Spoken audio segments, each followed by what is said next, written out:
বলো। এটা আমার বাবার মলহাব। আর এটা গার্ডেন। এটা গার্ডেন, দেখো না এটা লাঠিয়েছে। ওই দেখো এখানে কত ইঁচড় হতো জানো, ওই দেখো দূরে কাঁঠাল হয়ে আছে এখানে। একটা দোলনা বাঁধা আছে, প্রচুর গাছ গাছালি সুন্দর। এখানে আমার বড়রা ছোটবেলায় খেয়েছে। এইটাই সেই বাড়ি, বাগান, অনেক স্মৃতি জড়িয়ে। আমরা বিয়ের পরে এসেছিলাম 4-5 বার এখানে এসেছিলাম।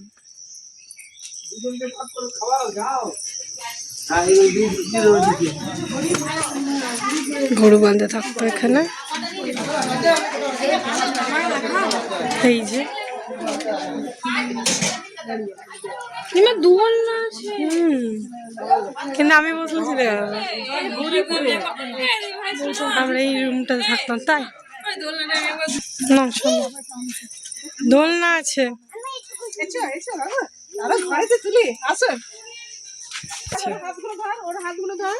একটু উঁচুতে দোলনাটা দেখি বিট্টু।